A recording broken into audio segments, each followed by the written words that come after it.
Saudara-saudaraku yang terkasih, selamat berjumpa di Renungan Harian di channel Katolik kita.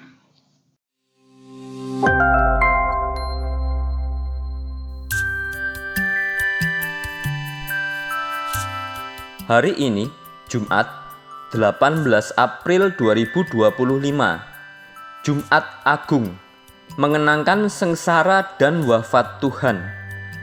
Bacaan pertama.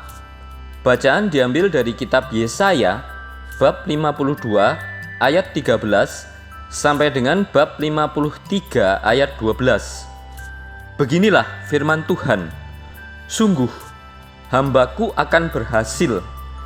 Ia akan ditinggikan, disanjung, dan dimuliakan. Seperti banyak orang tertegun melihat dia. Rupanya begitu buruk, tidak seperti manusia lagi. Dan tampaknya tidak seperti anak manusia lagi.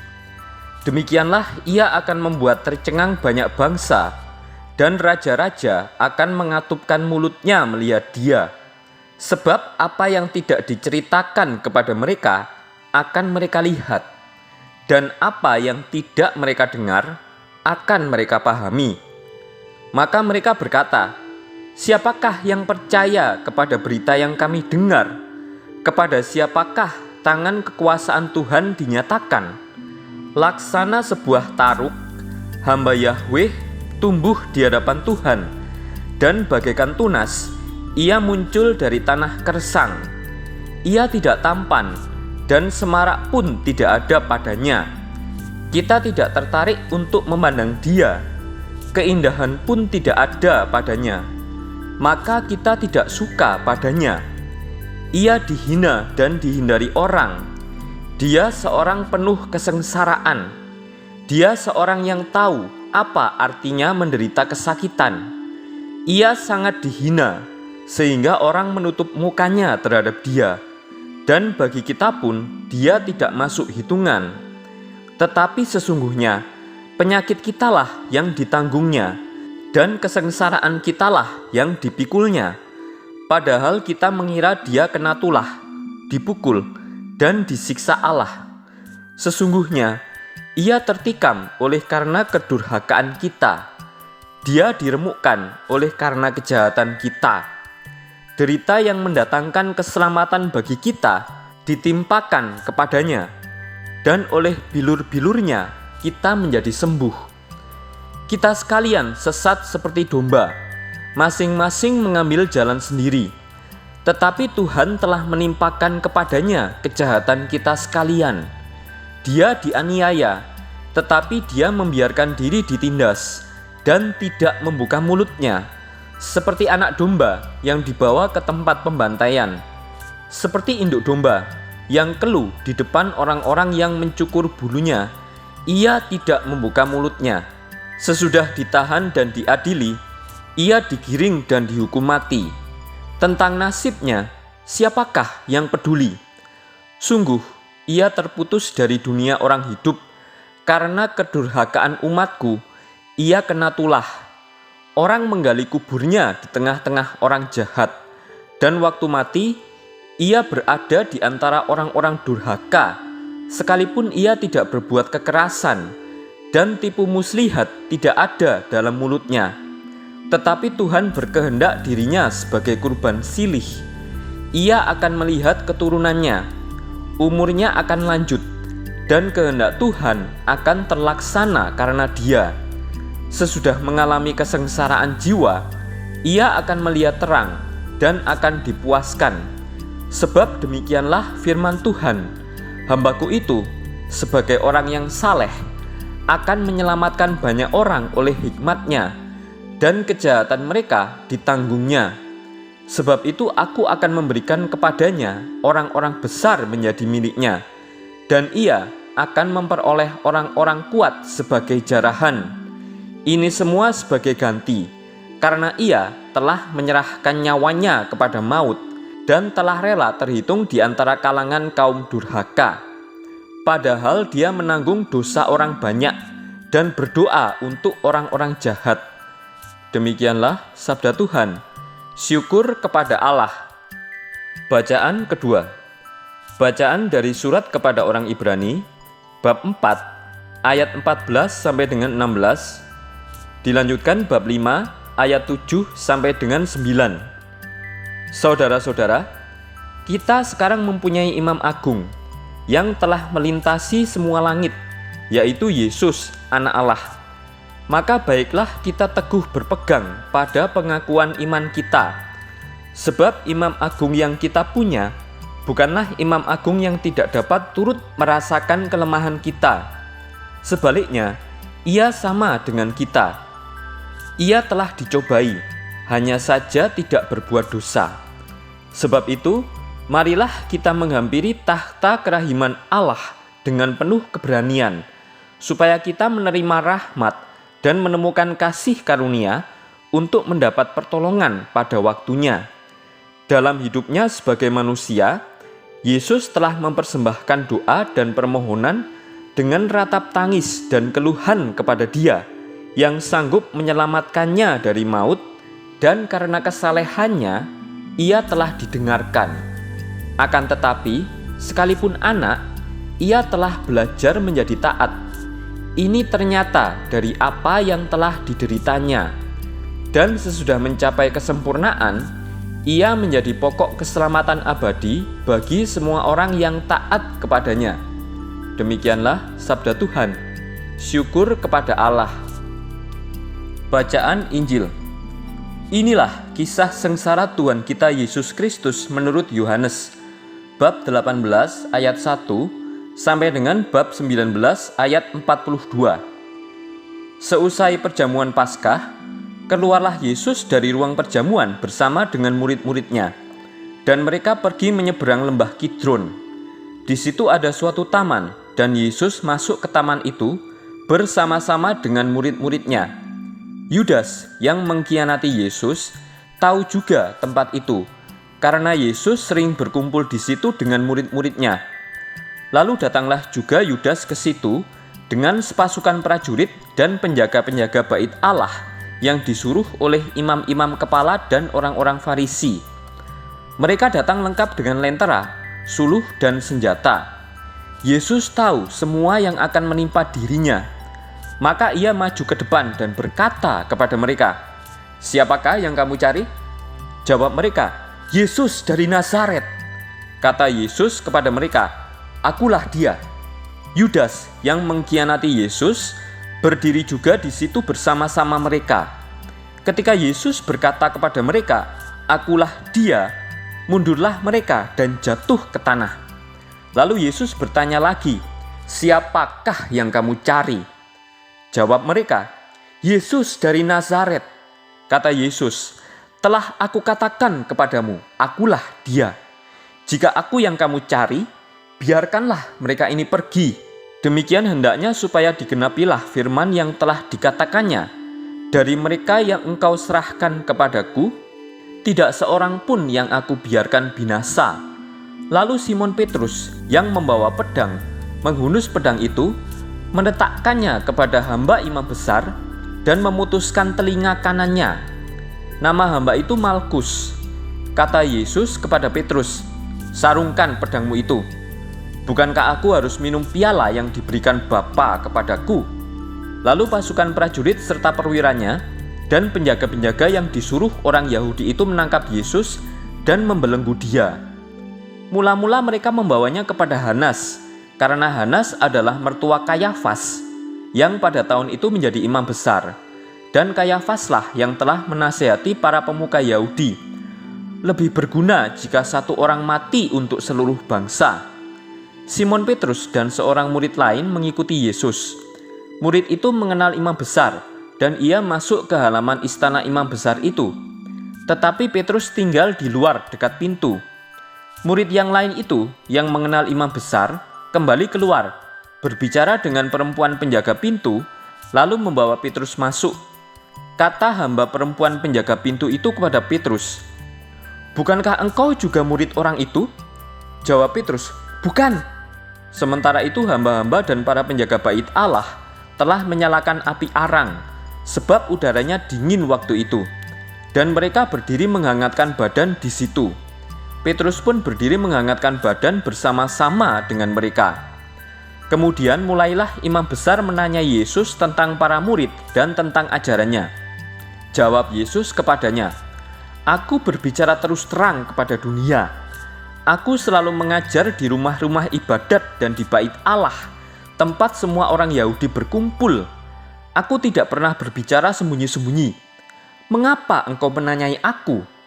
Tanyailah mereka yang telah mendengar apa yang aku katakan kepada mereka. Sungguh, mereka tahu apa yang telah aku katakan." Ketika Yesus mengatakan hal itu, seorang penjaga yang berdiri di situ menampar muka Yesus sambil berkata, "Begitukah jawabmu kepada imam besar?" Jawab Yesus kepadanya, "Jika kataku itu salah, tunjukkanlah salahnya. Tetapi jika benar, mengapa engkau menampar aku?" Lalu Hanas mengirim Yesus dalam keadaan terbelenggu kepada Kayafas, imam besar. Simon Petrus masih berdiri dan menghangatkan badan. Kata orang-orang di situ kepadanya, "Bukankah engkau juga salah seorang murid Yesus?" Petrus menyangkalnya, katanya, "Bukan."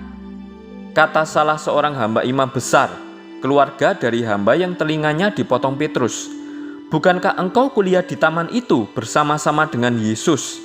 Petrus pun menyangkal lagi, dan seketika itu juga berkokoklah ayam.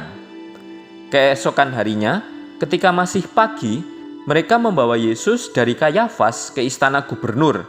Mereka sendiri tidak masuk ke istana gubernur itu, supaya jangan menajiskan diri, sebab mereka hendak makan Paskah. Sebab itu Pilatus keluar menemui mereka dan berkata, "Apakah tuduhan kamu terhadap orang ini?" Jawab mereka kepadanya, "Jika ia bukan seorang penjahat, kami tidak menyerahkannya kepadamu."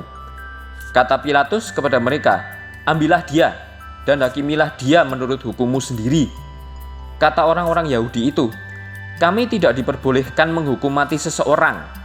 Demikian hendaknya supaya digenapi firman Yesus yang dikatakannya untuk menyatakan bagaimana ia akan mati.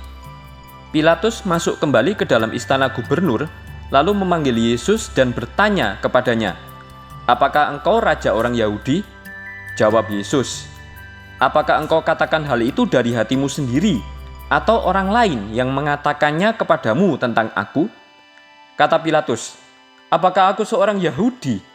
Bangsamu sendiri dan imam-imam kepala yang telah menyerahkan engkau kepadaku. Apakah yang telah engkau lakukan?"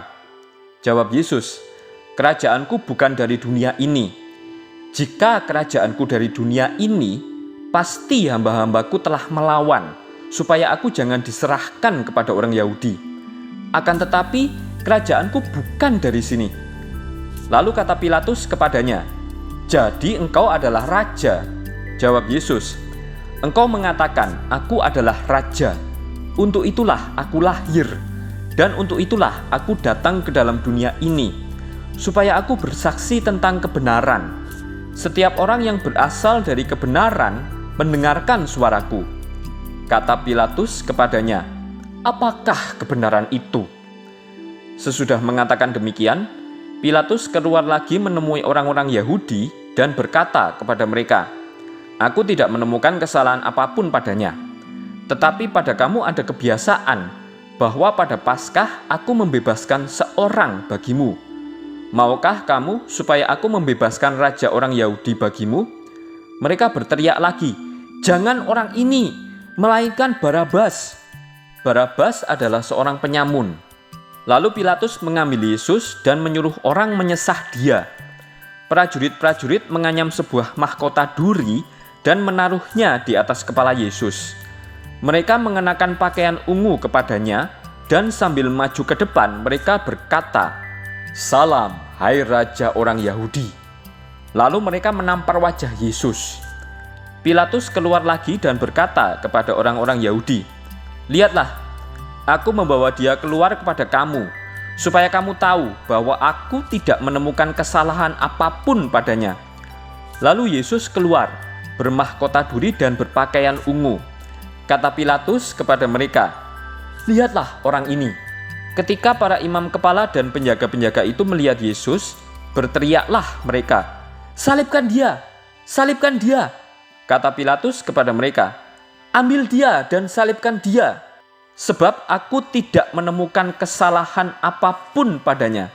Jawab orang-orang Yahudi itu kepadanya, "Kami mempunyai hukum, dan menurut hukum itu ia harus mati, sebab ia menganggap dirinya sebagai putra Allah." Ketika Pilatus mendengar perkataan itu, ia makin takut. Lalu ia masuk lagi ke dalam istana gubernur dan berkata kepada Yesus, "Dari manakah asalmu?" Tetapi Yesus tidak memberi jawab kepadanya. Maka kata Pilatus, "Tidakkah engkau mau bicara dengan aku? Tidakkah engkau tahu bahwa aku berkuasa untuk membebaskan engkau dan berkuasa juga untuk menyalibkan engkau?" Yesus menjawab, "Engkau tidak mempunyai kuasa apapun terhadap aku, jika kuasa itu tidak diberikan kepadamu dari atas. Sebab itu, dia yang menyerahkan aku kepadamu lebih besar dosanya." Sejak itu Pilatus berusaha untuk membebaskan Yesus. Tetapi orang-orang Yahudi berteriak, "Jika engkau membebaskan orang ini, engkau bukanlah sahabat Kaisar. Setiap orang yang menganggap dirinya sebagai raja, ia melawan Kaisar." Ketika mendengar perkataan itu, Pilatus menyuruh membawa Yesus keluar. Lalu ia duduk di kursi pengadilan di tempat bernama Litostratos, dalam bahasa Ibrani Gabata. Hari itu ialah hari persiapan Paskah, kira-kira pukul 12. Kata Pilatus kepada orang-orang Yahudi itu, "Lihatlah rajamu." Lalu berteriaklah mereka, "Enyahkan dia, enyahkan dia, salibkan dia." Kata Pilatus kepada mereka, "Haruskah aku menyalibkan rajamu?" Jawab imam-imam kepala, "Kami tidak mempunyai raja selain Kaisar." Akhirnya Pilatus menyerahkan Yesus kepada mereka untuk disalibkan. Mereka menerima Yesus. Sambil memikul salibnya, Yesus dibawa keluar kota ke tempat yang bernama Tengkorak, dalam bahasa Ibrani Golgota. Di situ Yesus disalibkan, dan bersama dengan dia disalibkan juga dua orang lain sebelah menyebelah, sedangkan Yesus di tengah-tengah. Pilatus menyuruh memasang juga tulisan di atas kayu itu. Bunyinya, "Yesus orang Nazaret, Raja orang Yahudi." Banyak orang Yahudi membaca tulisan itu, sebab tempat Yesus disalibkan itu letaknya dekat kota, dan kata-kata itu tertulis dalam bahasa Ibrani, Latin, dan Yunani. Lalu kata imam-imam kepala orang Yahudi kepada Pilatus, "Jangan engkau menulis Raja orang Yahudi, melainkan ia mengatakan, 'Akulah Raja orang Yahudi.'" Jawab Pilatus, "Apa yang kutulis tetap tertulis." Sesudah prajurit-prajurit itu menyalibkan Yesus, mereka mengambil pakaian Yesus, lalu membaginya menjadi 4 bagian, untuk masing-masing prajurit 1 bagian. Jubah Yesus pun mereka ambil. Tetapi jubah itu tidak berjahit, dari atas sampai ke bawah merupakan 1 tenunan utuh. Karena itu mereka berkata seorang kepada yang lain, "Janganlah kita membaginya menjadi beberapa potong, tetapi baiklah kita membuang undi untuk menentukan siapa yang mendapatkannya." Demikianlah hendaknya supaya digenapi yang ada tertulis dalam kitab suci, "Mereka membagi-bagi pakaianku di antara mereka, dan membuang undi atas jubahku." Hal itu telah dilakukan prajurit-prajurit itu. Dekat salib Yesus berdiri ibu Yesus dan saudara ibunya, Maria istri Kleopas dan Maria Magdalena. Ketika Yesus melihat ibunya dan murid yang dia kasihi di sampingnya, berkatalah ia kepada ibunya, "Ibu, inilah anakmu." Kemudian katanya kepada murid itu, "Inilah ibumu." Sejak saat itu, murid itu menerima Maria di dalam rumahnya. Sesudah itu, karena Yesus tahu bahwa segala sesuatu telah selesai, berkatalah ia, "Aku haus." Supaya digenapi yang ada tertulis dalam kitab suci, "Di situ ada suatu bejana penuh anggur asam, lalu mereka melilitkan bunga karang pada sebatang hisop, mencelupkannya dalam anggur asam itu, lalu mengulurkannya ke mulut Yesus.